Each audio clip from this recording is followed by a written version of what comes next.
Hey guys, thanks so much for tuning in. So today I wanted to do a little bit of a review slash update video. If you guys have been watching my channel for a really long time, you might remember a video I did that compared the Rimmel Stay Matte Foundation to the Rimmel 16-Hour Lasting Finish Foundation. And since then, Rimmel Lasting Finish 16-Hour has been changed to Rimmel Lasting Finish 25-Hour. And so when they came out with a new formulation, I saw it at the drugstore. It was like $7, and I was like, you know, I kind of didn't really like the 16-hour one as much as I thought I would, but maybe I should just give this 25-hour one a go.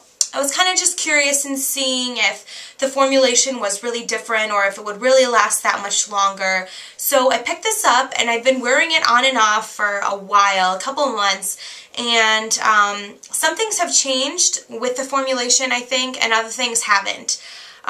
It's really hard for me to pinpoint exactly how I think it's different from the 16-hour foundation, but for some reason, I really like it better the second time around, and I really like the 25-hour better than I liked the 16-hour for whatever reason. So I'm going to kind of just review it, and I apologize if I, threw you off or that you found that other video. Feel free to watch it if you like, if you want to see what I didn't like about the 16-hour foundation.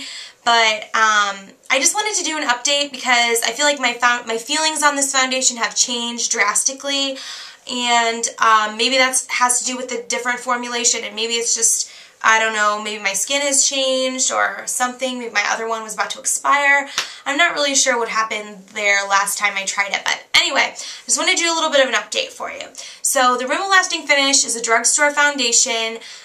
It's about $7. It doesn't come in a lot of shades, which is a really negative thing.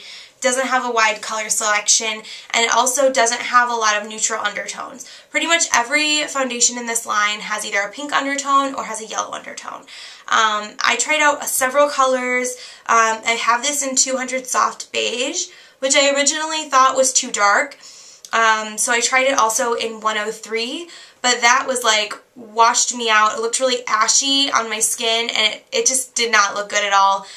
So the 200 Soft Beige is a little better for me, but I think it's also maybe slightly too dark still, and also maybe slightly too yellow based. I have more of like a neutral to pink undertone, but a lot of the colors in this range are super, super pink or super, super yellow. So the 200 Soft Beige is kind of like a happy medium for me. It's working pretty well, but just beware of color matching. It might be a bit of an issue for you, but I think that's kind of like what you deal with when you buy like a product that's $7 from the drugstore. It's just not going to always be perfect. So you have to kind of do trial and error and return it and whatever. So anyways, this has a medium to full coverage. It is a pretty thick foundation. I can show you what it looks like. It comes in like a squeeze top like this, and it's pretty liquidy but also pretty thick. So you can see it kind of just oozed out of the bottle there, and it will move, it will drip, like you can see it's moving. So for how thick it looks, it's really not like as thick as like Matte Velvet Plus or like a really gel-based kind of foundation. It's not really like a gel-like foundation. It is very liquidy, but it is very thick. And it does give very good coverage. Medium to full, I would say. Now, this foundation doesn't come with different skin types. It doesn't come for like oily skin or dry skin, sort of like how the Revlon Color Stay does.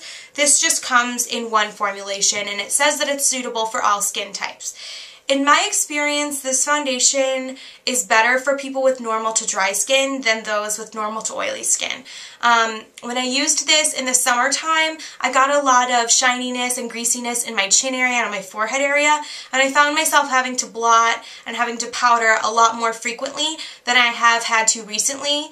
As the weather's been getting colder, my skin's been getting a lot drier, and this foundation has been working a lot better for me, and it definitely has a more natural glowy finish than a matte finish. You can definitely matte it out by using a pressed powder, a blotting powder, but the way this is formulated, it does give you a very healthy, radiant glow. It does have a very natural finish, and I do get a lot of compliments whenever I wear this. People do say like, wow, your skin looks so good. So I think it's definitely working and sort of kind of concealing those imperfections, but also still having that glowy radiance to it.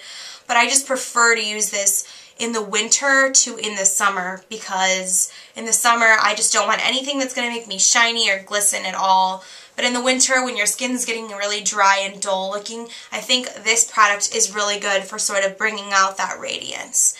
Another thing I really like about this foundation is that it's easy to blend. So many long-lasting foundations are so difficult to blend. You know, we've all kind of, I'm sure you've experienced the troubles blending Revlon Color Stay. Also the Pro Longwear I thought was really difficult to blend.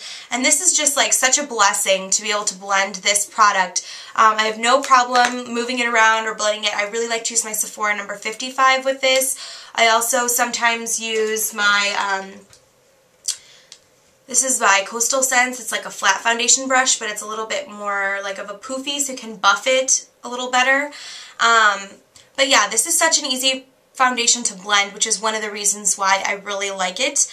It does last a really long time, and it doesn't transfer, which is another reason why I really like it.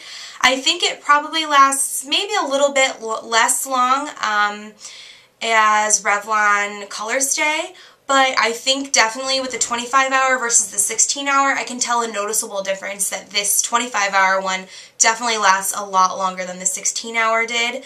I rarely have to really worry about the coverage dissipating on this one, and the 16-hour I just did not like for some reason. This is really good for being like sweat resistant, for perspiration, for oiliness. It doesn't come off, as I said, it doesn't transfer, so it is really good for that as well.